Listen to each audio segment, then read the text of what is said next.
Welcome back again to my channel, Chronicles of a Sim Racer.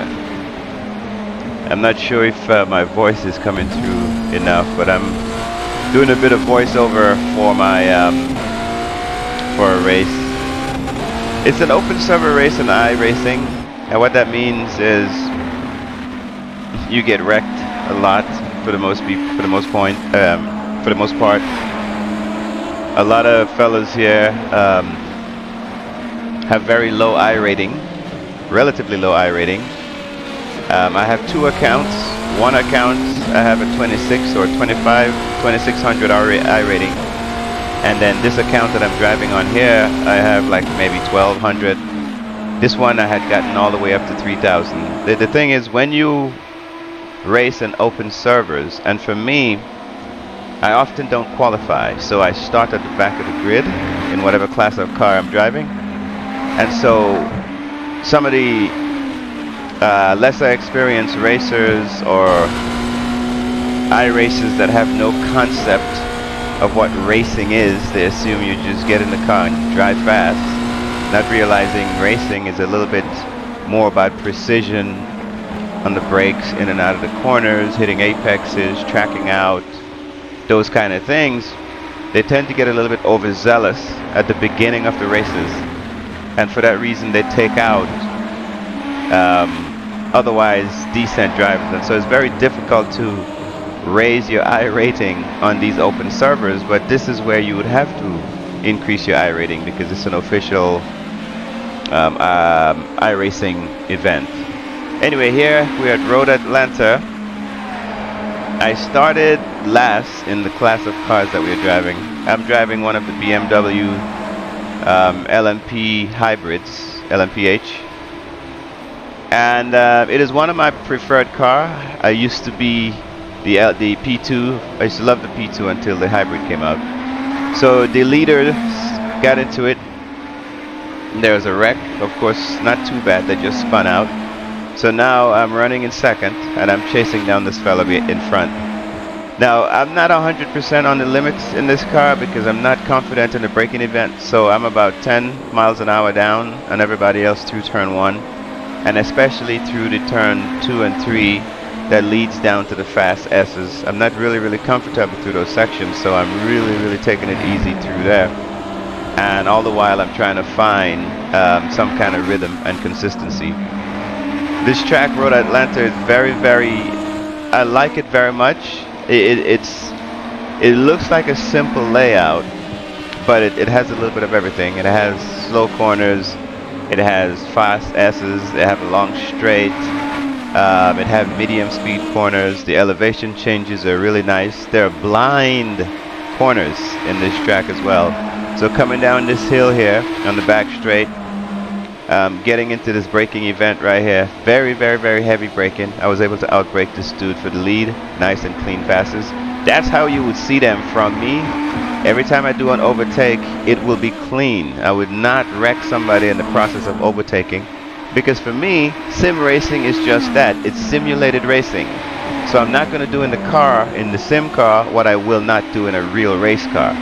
So if I won't pass you in a certain spot in a real race car, I'm not going to risk doing it in the sim, because it's a sim, and if I wreck the car, well, I could just go get another one, and I'm not going to get injured. The point is to race as hard as you can on the limit, as if it was a real race car. That's where I find my satisfaction and gratification from sim racing.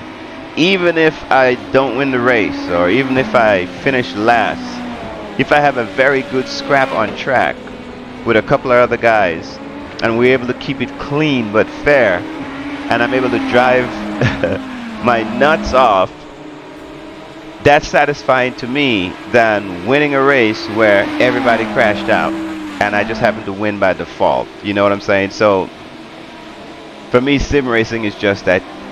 It's an opportunity to see how I measure up against some of these other guys driving the car as if it was a real race car. Of course, it's not a real race car, it's a sim.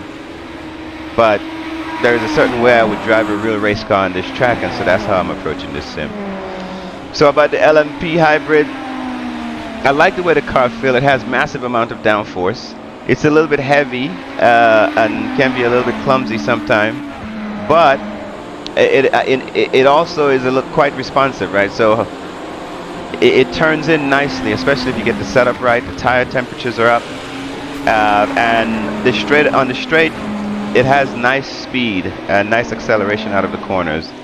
And so I really, really, really like the way it feels. I really like the way it drives. Another thing about the LMP hybrid is that I don't have to worry too much about doing energy saving changes. I just put it in balance and just let the car harvest energy for me whenever it can and deploy whenever it can. I never liked the Porsche and the Audi electrics, because with those you have to figure out how to deploy the power, when to harvest, and all of that stuff. And I just want to race. I just want to drive as fast as I possibly can, and look at trying to hit my marks, braking marks, try to hit the apexes, accelerate, track out, do all of those things that racers do. I just don't want to be encumbered with having to figure out, okay, when do I deploy this power? How can I harvest? How do I save? Where do I deploy? It's a little bit too much for me, so that's why I never actually try the Porsche or the Audi in any kind of serious situation.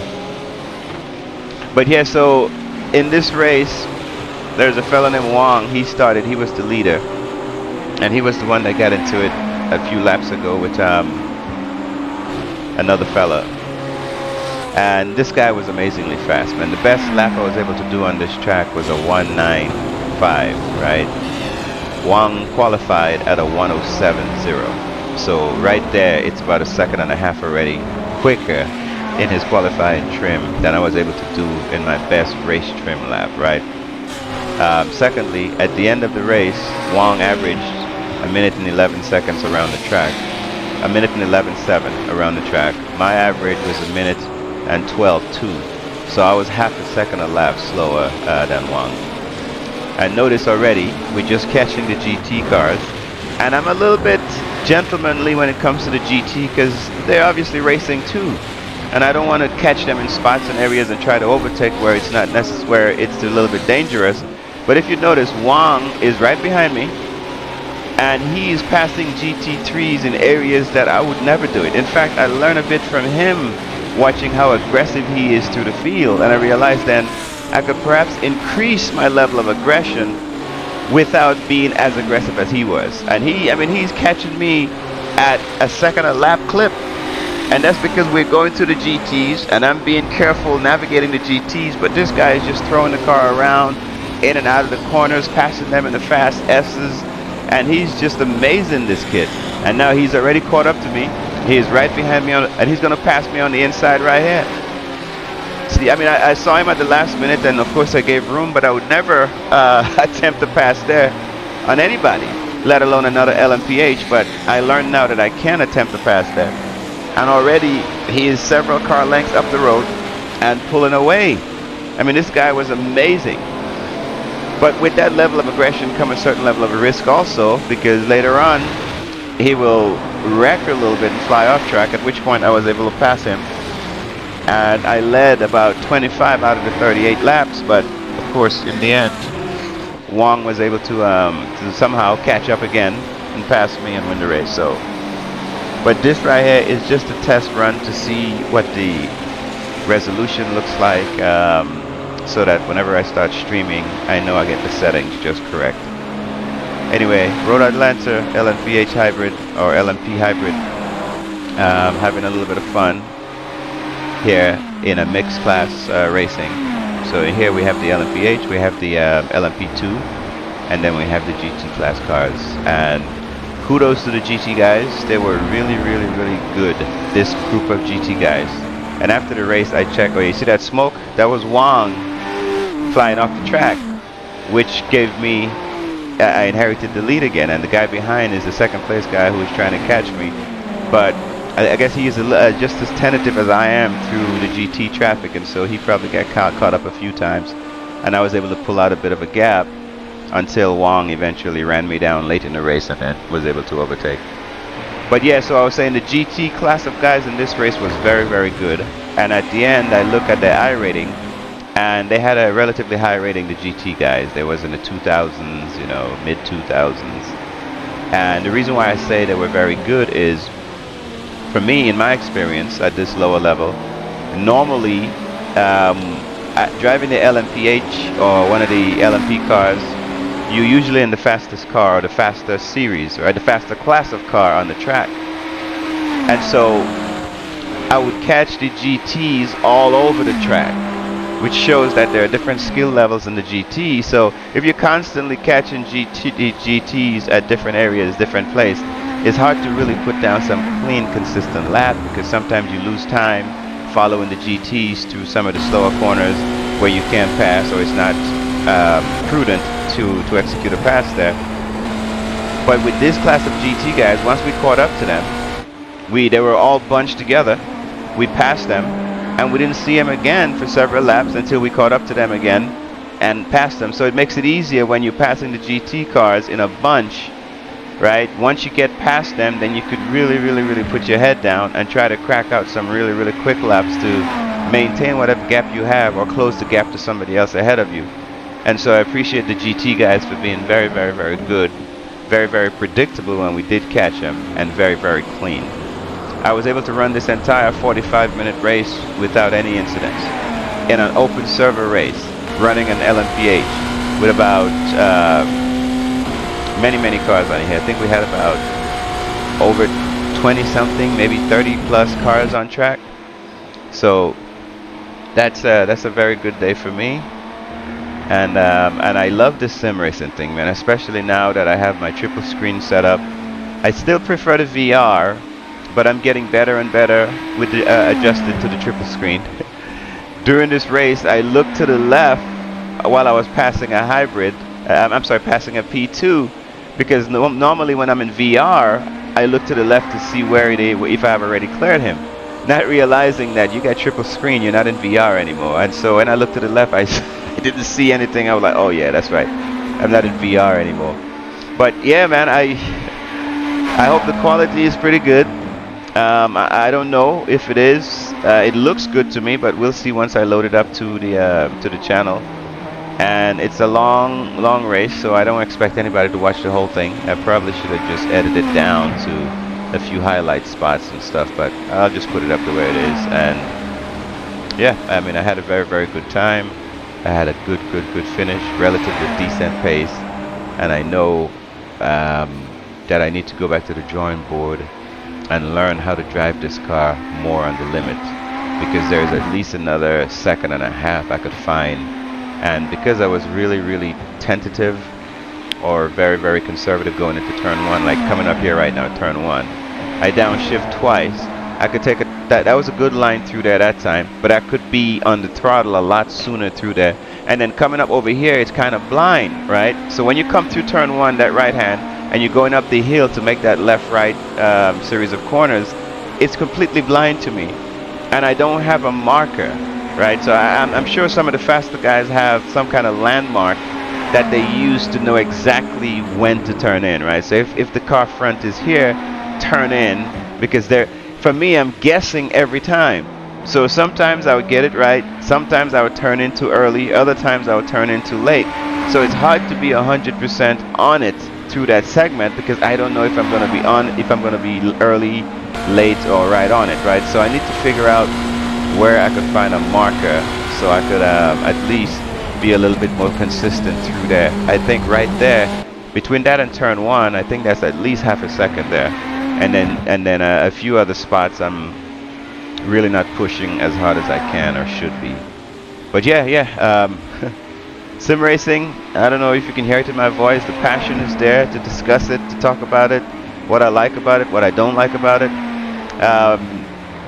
What I don't like about it is a lot of times we come on track and we race with guys who have very little spatial awareness. I don't know if they're so focused looking straight ahead on the monitors, whether it's triples, singles, VR, that they're not aware of what's going on around them, because I am fully aware of everything that's going on around me. including focusing on the racing line, focusing on the entry points, focusing on the braking markers, focusing on tracking out, seeing what other drivers are doing, being able to anticipate certain things from looking at what a guy ahead is doing so I could take avoiding actions if necessary. But it seems as though a lot of the guys that I race on especially on these open servers, are not quite that in tune with anything. They're just so focused on going fast that they're not aware of what's going on. So if the spatial awareness of some of these iRaces would become better, I think it would lend itself to much more enjoyment. So that's one gripe I have about the iRacers, at least the ones on the open server. What I like about multi-class racing is the fact that it's multi-class racing. What I hate about multi-class racing is the fact that it's multi-class racing. And that means that sometimes you get a good batch of guys who were pretty good, like those today, right? The GT guys were fast, they were consistent, and they were close to each other in terms of pace. So when you catch them, they knew how to let you pass without compromising their race, right? They knew what to do, hold their line and let us find a way around. They didn't make erratic movement. They were very, very predictable. And then other times you come on the server and you have a mixed bag, right? You have certain good guys, some guys who don't know what they're doing, some guys who look like they're driving with a joystick instead of a steering wheel and throttle, and yet others look like they just have a keyboard and they're moving their left up and down arrow, left, right, up and down arrow to turn the car, brake, and so forth. So you run into a mixed bag of different people and different skill level. That can tend to be a little bit frustrating, but at the end of the day, I constantly remind myself that, yo, this is for fun. You know what I mean? You have a job that you have to think a lot every day and do certain things. When you get on these servers, it's supposed to be pure enjoyment, pure fun. And if I'm coming on here and being more frustrated than I am working a job, then it's time to probably think about doing something else, or it's time to reevaluate my mental state and realize that I am here to have fun. And even if somebody clumsily take me out, have to understand that, you know, maybe they knew, give them a little bit of I don't know, give them a break and don't take it so seriously, because at the end of the day, I'm not putting food on the table doing this, right? I'm just doing this to have fun. And so yeah, so there you have it. So anyway, again, thank you for tuning in. I'm going to let this thing play out to the end. So like, share, and subscribe. And stay tuned for the next one. I'll probably be streaming a race, and it won't be long. I'll probably edit it down to probably about 10-15 minutes or whatever the case might be, because I doubt anybody want to sit there and watch this. Maybe they do, maybe they don't. Maybe you do, maybe you don't. I don't know. But yeah, see that section here, to catch the GTs through here is really, really, really tough, right? So they slow you down, especially if you didn't get them in time to get on the inside of them and make the move. So they slow you down to this entire complex here, and then right here you try to get on it as early as you can so you can get a run down and pass them going into the next braking event. So anyway, thank you for tuning in. Please like, share, and subscribe.